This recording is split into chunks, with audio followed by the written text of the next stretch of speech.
Hello, I'm Niven Rennie. I'm director of the Scottish Violence Reduction Unit, and I'm back here on my point of view online to have a chat with my good friend Sue Clarke, who leads the Violence Reduction Unit in Lancashire. And we're going to have a chat about all things violence reduction. And we're going to start off. I'm going to give her a really hard question to start. So, Sue, what's it like to start a violence reduction unit off from scratch? What hurdles have you had to overcome?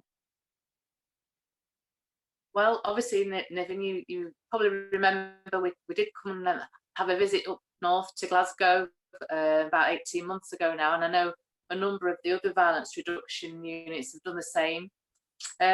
It's a good question. I suppose my answer to that is we felt our way through it.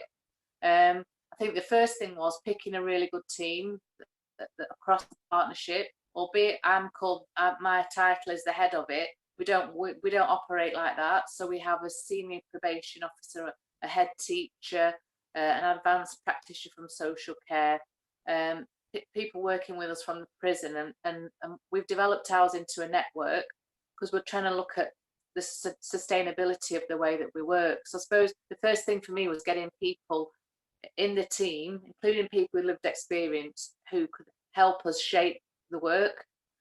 And then the next big line in the sand for me was getting an assessment of what the underlying drivers for violence were in Lancashire.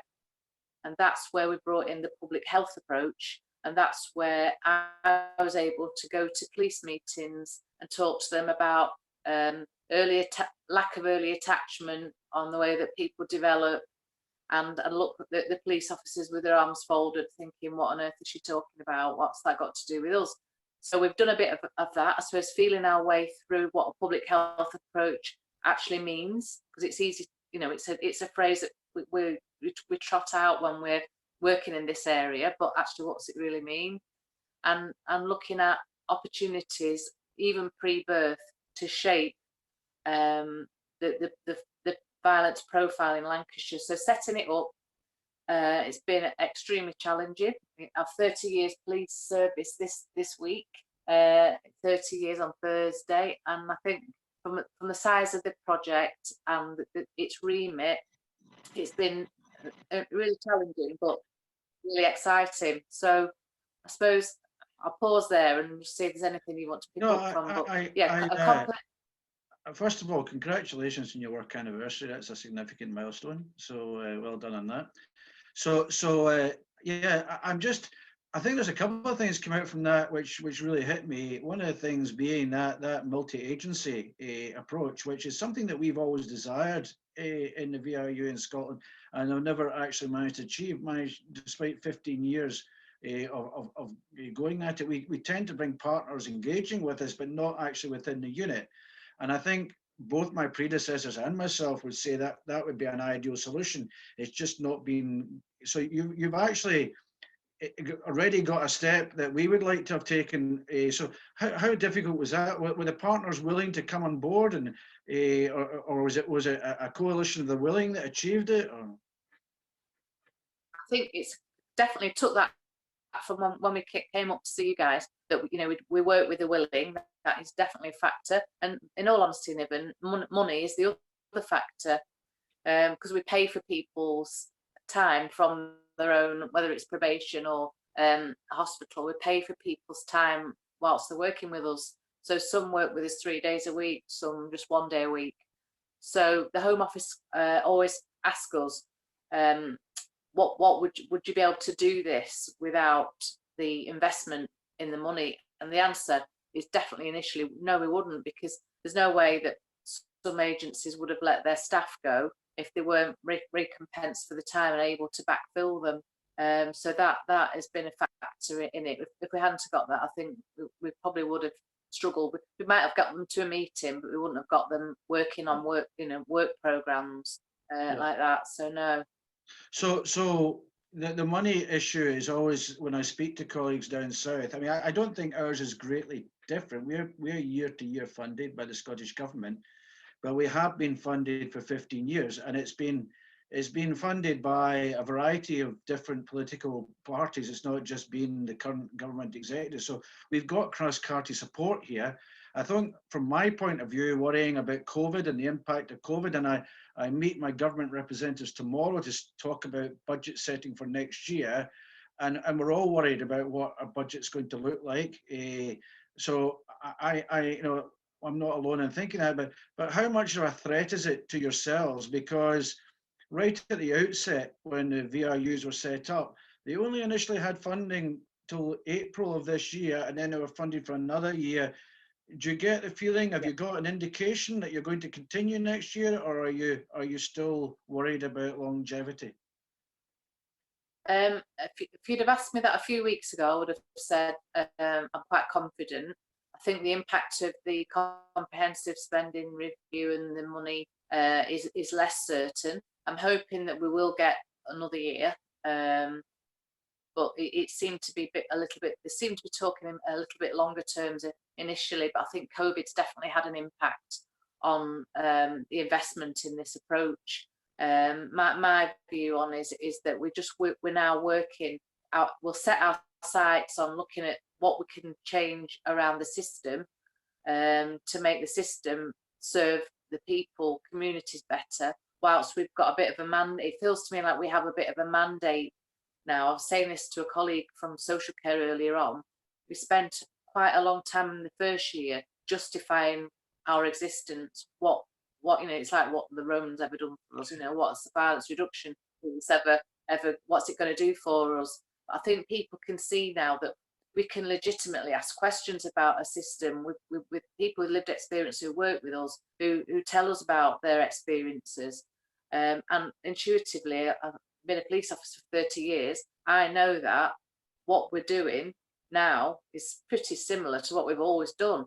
And it just doesn't work in terms of reducing that intergenerational cycle. So I think people are recognising the benefits of having a violence reduction network.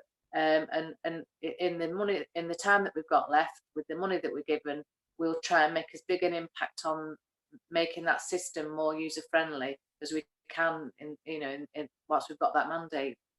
So there's a couple of things from that. First one is, I know there's a network, you've got your own Lancashire network, but there's also a national network in England and Wales where the violence reduction units come together to discuss approaches.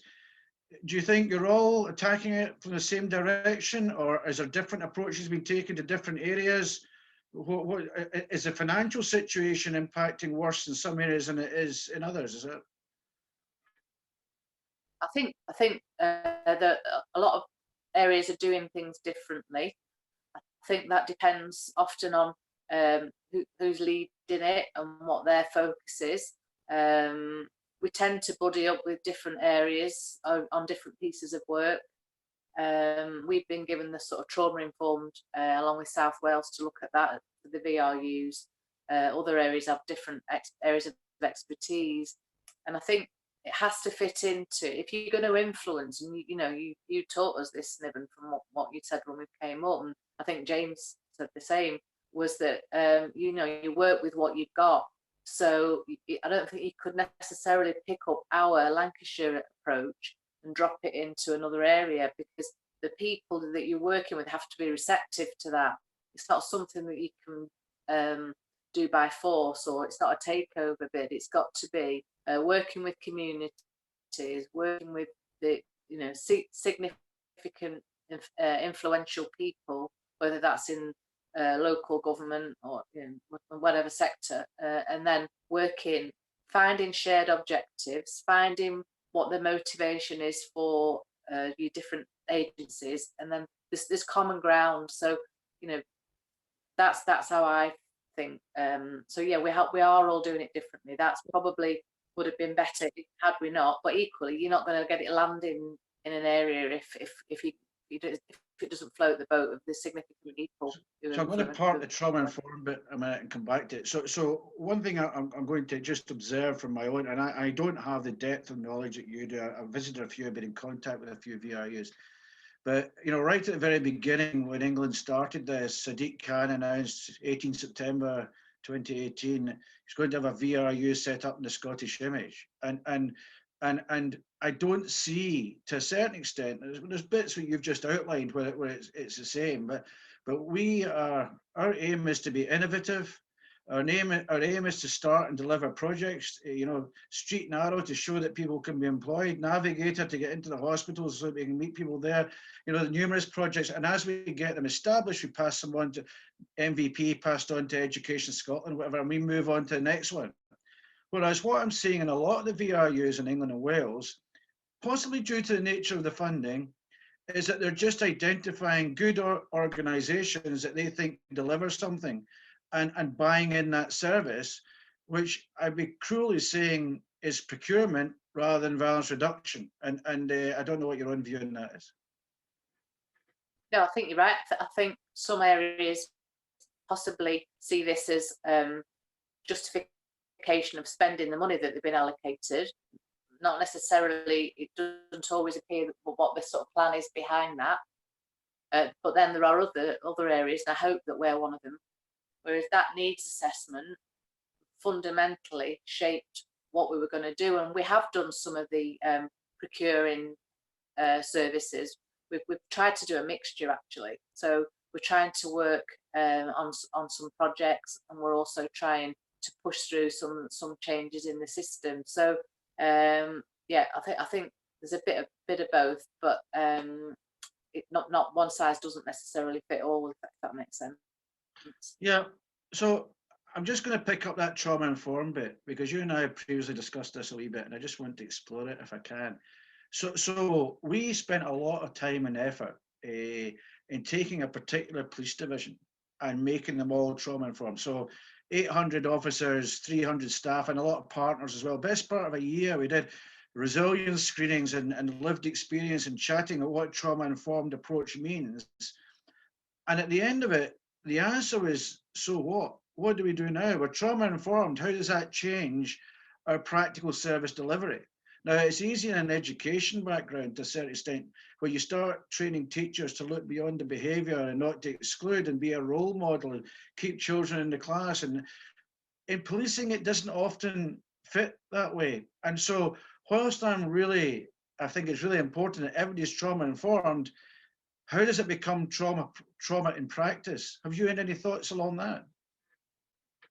Yeah, I have actually, and I think you're right. I think the mistake we work with Rose and Danny over Empower the Invisible on Twitter, and Rose and Danny have been helping us do some training across the partnership, not just in the police. And Rose would say, it's not a destination. You don't go on a course and take your trauma informed and that's you re-chipped.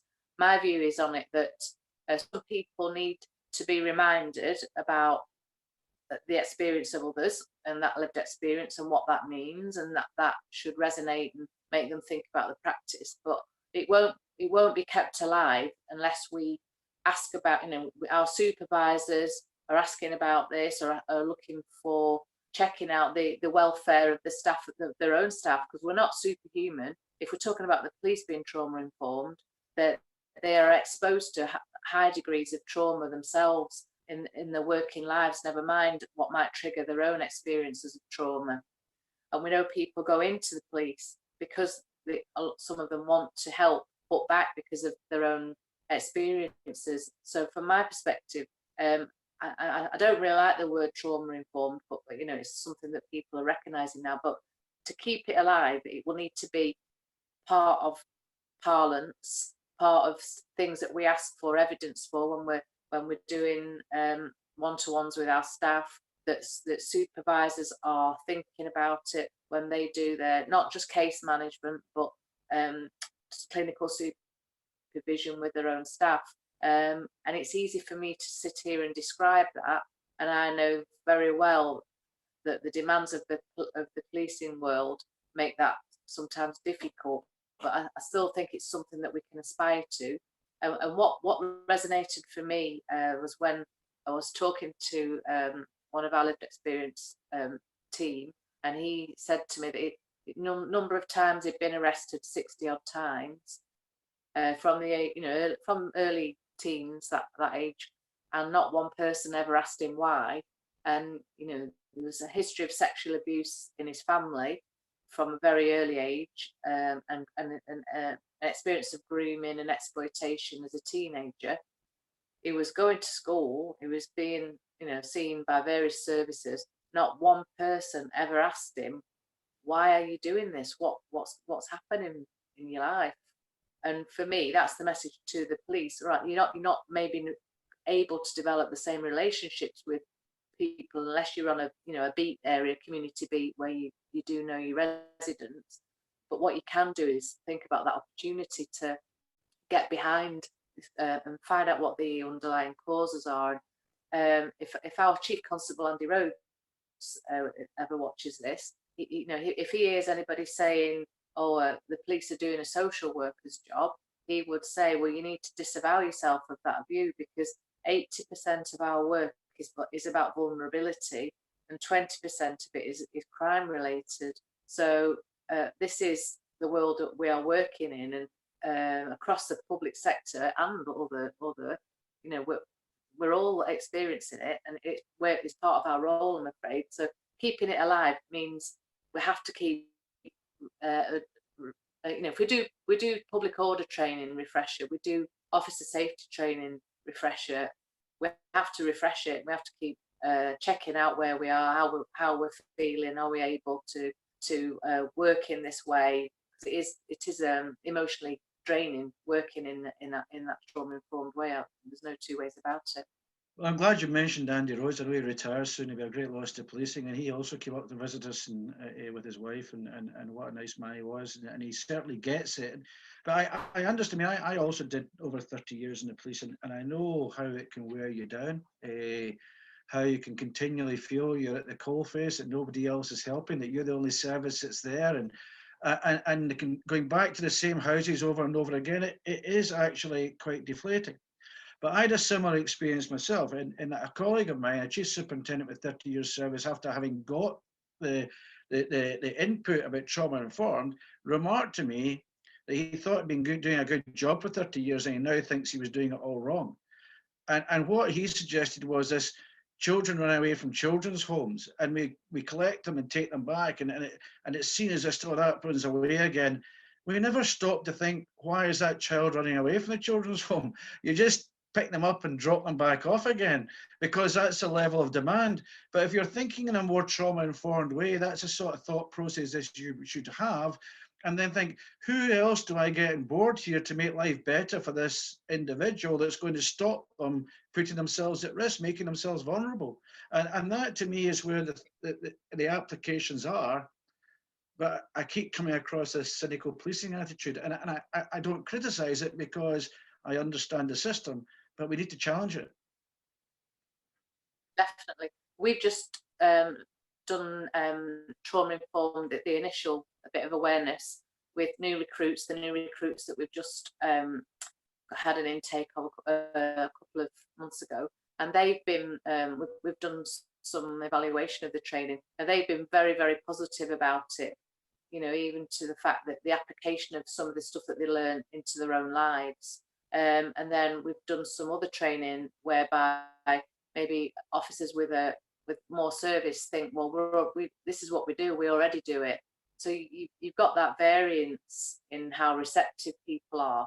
But I think the voice of lived experience is the most powerful piece of that training, because aside from everything else, that the theory about brain science and toxic stress and the impact on your development, the voice of experience of being, Rose will tell us about being missing from home, wandering the streets at night because it was safer than being in a house, and that has had a real impact. So regardless of how cynical we might feel, and we all feel it at times, that voice of lived experience, to me, is, it makes you stop in your tracks and think, right, okay, I get you can't disavow yourself of that cynicism until you hear the voice of other people.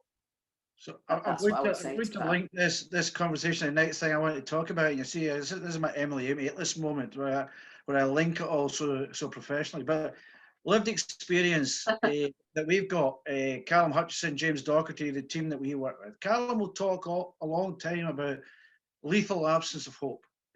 Growing up in a home, or growing up in an area where there was no hope or opportunity, where you're worried about going home at night to what you might find. You're joining a gang because it's the only family you've known, and you're getting a sense of status. And then the fear about carrying weapons, we covered that last time we chatted. Now, from my point of view, taking our experience and where it goes, I've been talking about a poverty syndemic, another medical term which talks about 4 or 5 different ailments being presented by the one thing. And I'm talking about violence being one, but alcoholism, drug addiction, gambling addiction, homelessness, all being driven by poverty.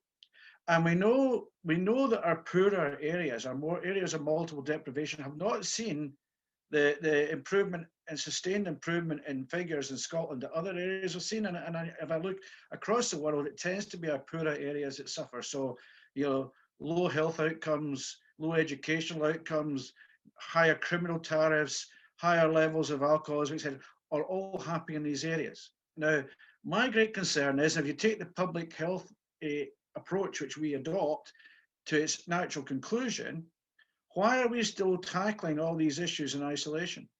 Why are we going in tackling drugs with a drug czar and suicide with a suicide czar and violence with a VRU when it's the same people and the same issues? To me, what we need is a grown-up approach to poverty which would address some of these issues. I don't know how your own thinking is on that.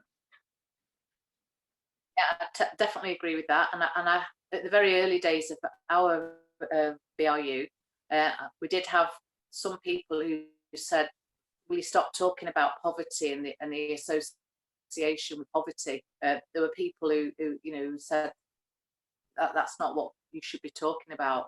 However, when we get the data, you can't argue with that, with the data. You overlay the crime data with the health needs data and the areas of deprivation, and that data speaks for itself. So yeah, I think I would agree. I'm agreeing with what you're saying in terms of taking that forward, you talked earlier about a whole systems approach, and I hear that a lot from policing colleagues about adopting a whole systems approach. But here we have a situation where we talked about it last time we were on, talking about knife images, where the police seem to feel that they've got to take responsibility for certain things. So you mentioned that part of the reason that people put up pictures of knives is to show the elected members and to show the community we're doing something about it.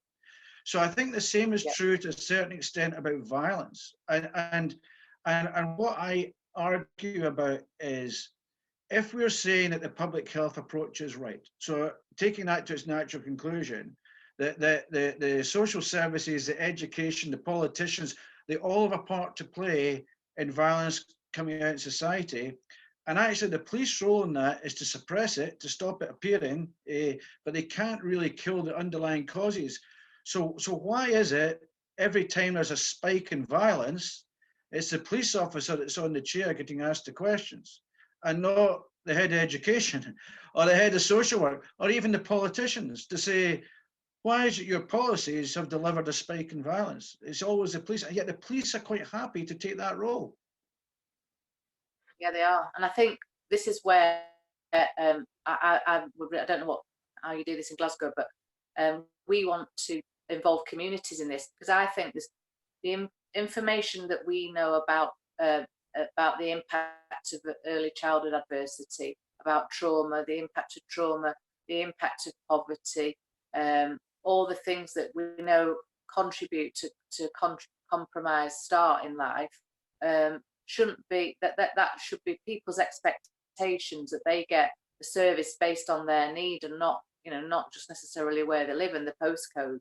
And I think from that, I know that the issue around systems change is that the systems are all in silos. So the example of the person who's bounced from pillar to post because they've got a substance misuse issue, they've got a mental health issue, they've got they might be missing from whatever. The whole, we don't look at the person, we look at we're all still working in remits, silos. Or if you need this service, you go there.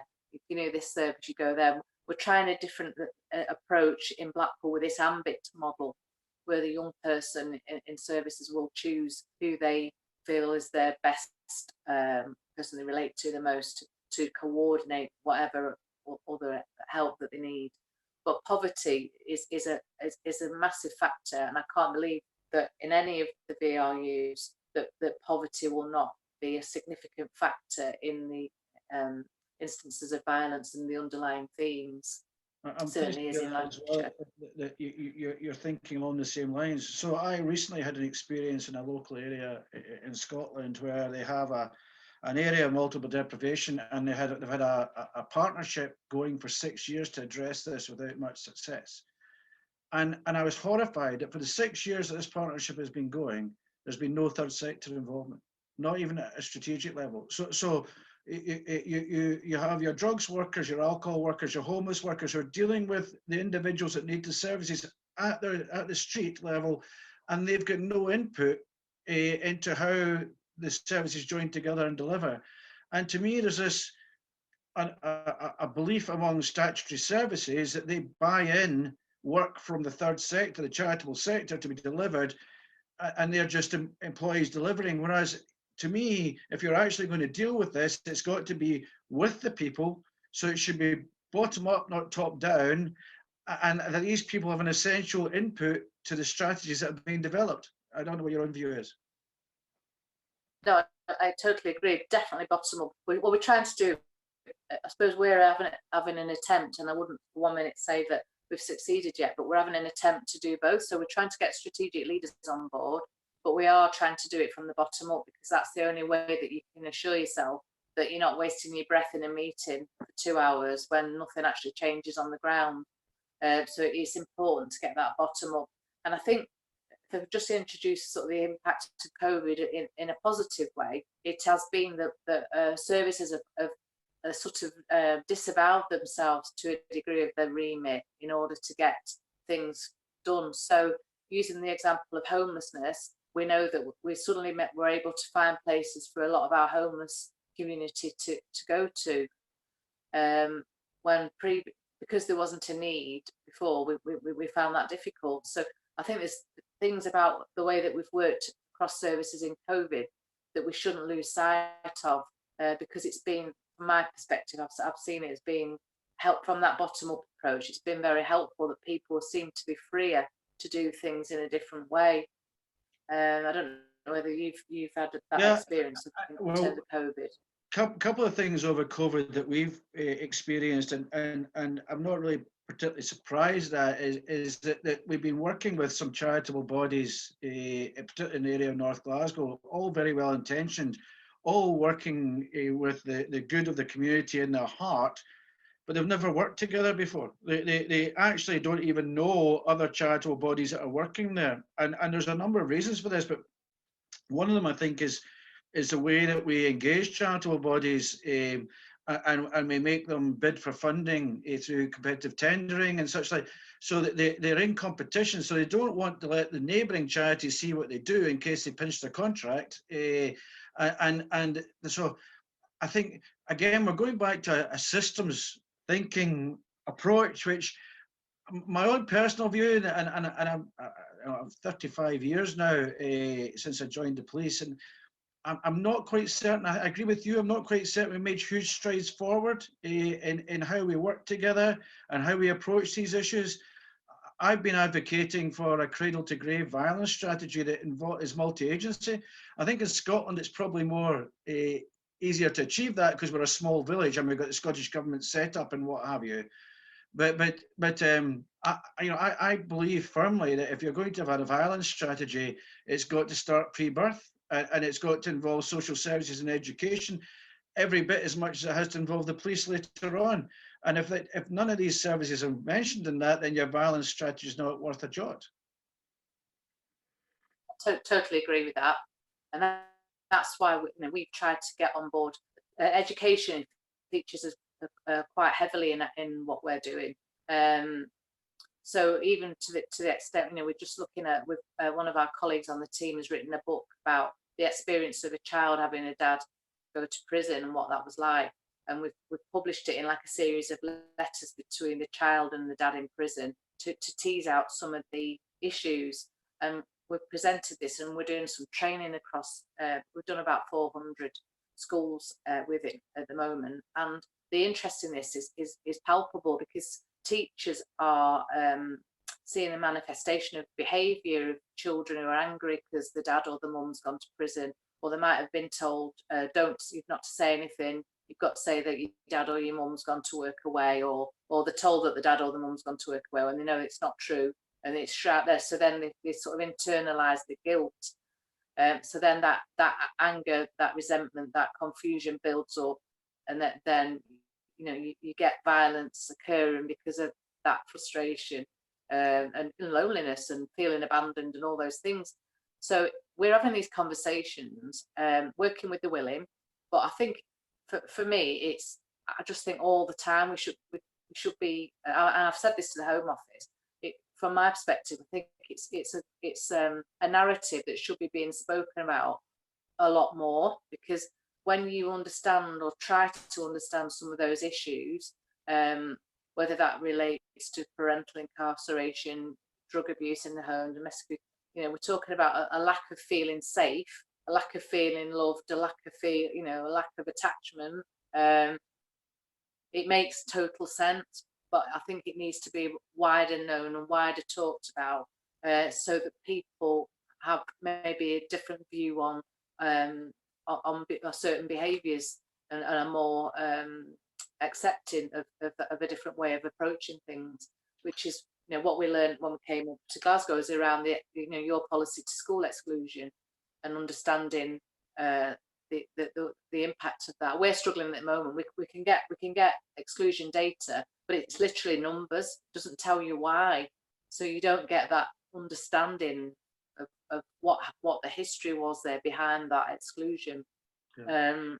So there's lots to do on it, but definitely a whole life course approach. We don't ever write people off, but equally we know that pre-birth we could probably, unfortunately, set milestones in a child's life that we know they're not going to hit, or they're going to have trouble with because of history and their antecedent, the parents' situations that have really they've gone unsupported. And if you've not had a good positive experience of being parented yourself, how the hell are you meant to make a really good fist of it? Some people just manage it, but a lot of people struggle, and so that sort of life course approach is important. So I've been asked a few times of why the violence reduction unit has got the reputation it has, and why. And I think you just hit the nail on the head of what you said there, Sue. I think it's the compassion that we talk about. We don't use words like judgment and punishment. We use empathy and love and understanding and compassion. And I think because it's coming from a policing perspective, people don't tend to expect it. And I think that's one of the reasons why it's so impactful. And just sort of bringing this to a conclusion, because I know time's running short, I think a lot of it goes down to leadership. And we're very fortunate that we had Jordan Carnican and Karen McCluskey to set us off on the road that the rest of us have followed. And I think as I look across the VRUs down south, I think there's some really good people down there that really understand trauma informed, that really understand poverty, that really understand our public health model. And I won't embarrass them by naming them on here, but I think that one of the values that has really been instilled is a selection of the leadership across your VRUs. And I wish you every success going forward. Thank you.